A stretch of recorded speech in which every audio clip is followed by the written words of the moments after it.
अगरतो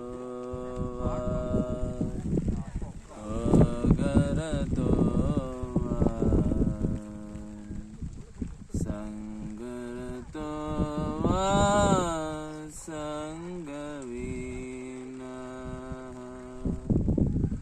यश ब्रह्मणि रमदे चिता यश ब्रह्मणि रमदे चिता नंददि नंददि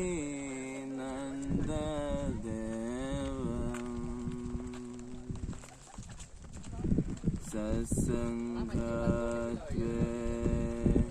निसंगत्वे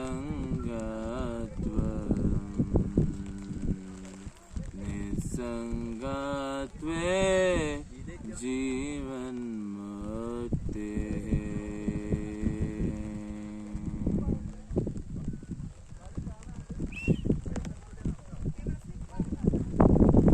എല്ലാവർക്കും നമസ്കാരം.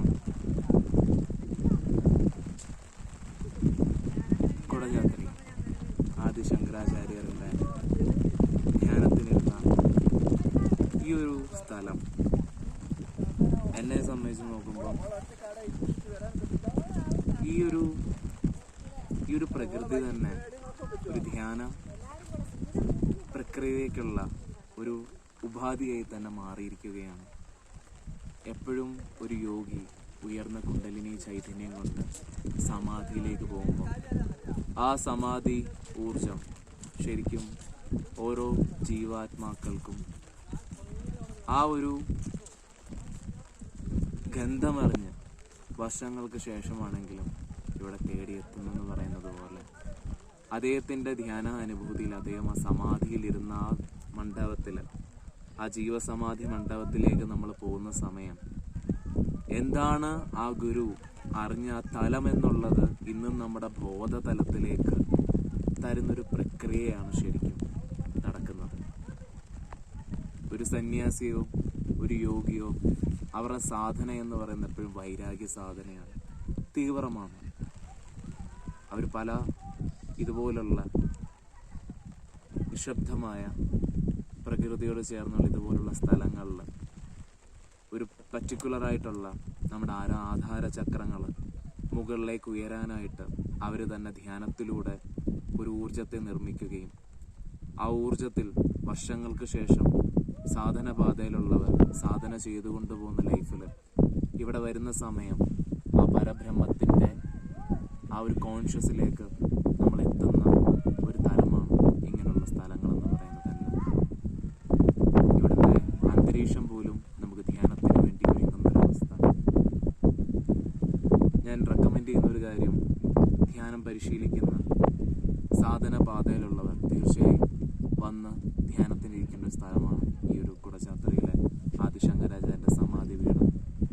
കാലടിയിലുള്ള അദ്ദേഹത്തിൻ്റെ കാൽപാദങ്ങളിൽ പോയി നമസ്കരിച്ചുകൊണ്ട് കുറച്ച് ദിവസം സാധന ക്രമീകരിച്ചുകൊണ്ട് ഇതുപോലുള്ള മണ്ണിലേക്ക് വരുമ്പം ഞാൻ പറഞ്ഞതുപോലെ ഭജഗോവിന്ദം ഭജഗോവിന്ദത്തിൽ തന്നെ അവസാനം പറയുന്നൊരു വാക്കുണ്ട്, മൂഢമ ചെയ്യുന്നു. മൂഢനായ മനുഷ്യ നിന്നോട് പറഞ്ഞിട്ട് കാര്യമില്ല. ബ്രഹ്മസൂത്രം രചിച്ച ആൾ തന്നെയാണ് ഈ മൂഢമ ചെയ്യുക എന്നുള്ള ഇതും പറഞ്ഞത്.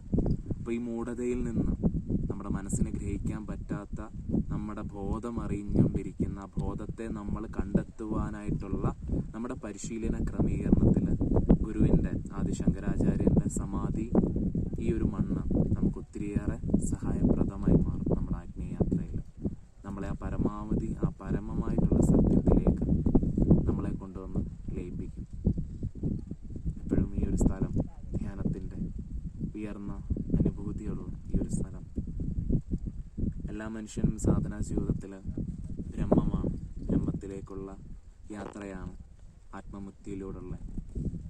ആദിശങ്കരാചാര്യൻ്റെ പ്രാണൻ എപ്പോഴും ഉയർന്ന മഹാസമാധി, അദ്ദേഹത്തിൻ്റെ കുണ്ടലിനി ചൈതന്യം സാധനയിലുള്ള അല്ല സന്യാസിമാരുടെ ജീവിതത്തിൽ എപ്പോഴും ബ്രഹ്മത്തിലേക്കുള്ള നേരിട്ടുള്ള ബ്രഹ്മ നാടികളിലേക്കുള്ള ഒരു ഊർജ്ജ പ്രവേശനമാണ്.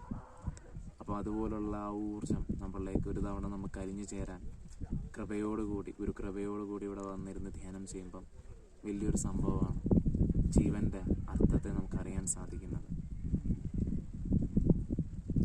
നമ്മളൊരു നല്ല ഭക്ഷണം കഴിച്ചിട്ട് നമുക്കത് പറഞ്ഞറിയിക്കാൻ ഇപ്പം നിങ്ങൾ കഴിക്കാത്തൊരു ഭക്ഷണം ഞാൻ നിങ്ങളോട് പങ്കുവെക്കുവാണെങ്കിൽ, മാങ്ങ കഴിക്കാത്ത ഒരാളോട് ഞാൻ മാങ്ങ കഴിച്ചതിൻ്റെ രുചി എനിക്ക് പറഞ്ഞു തരാനായിട്ട് പരിമിതിയുണ്ട്.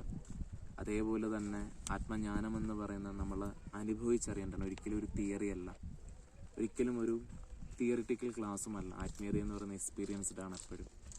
ആ എക്സ്പീരിയൻസിന് വേണ്ടിയിട്ടാണ് അവരെന്ത് ചെയ്യുന്നത്, ഇതുപോലുള്ള മഹാശക്തി പീഠങ്ങൾ, മൂകാംബിക അമ്മയാണെങ്കിലും കുടജാത്രയിൽ അദ്ദേഹം സമാധിയിരുന്ന സ്ഥലത്തുമൊക്കെ വന്നു ചേരുന്നത്. അപ്പോൾ സാധനയുള്ളവരുടെ ലൈഫിൽ ഏറ്റവും ഉയർന്ന ഒരു സ്ഥലമാണ് കുടജാത്രയിലെ ആദിശങ്കരാചാര്യൻ്റെ ഈ ഒരു സമാധി സ്ഥലമെന്ന് പറയുന്നത്. എല്ലാവർക്കും എൻ്റെ നമസ്കാരം.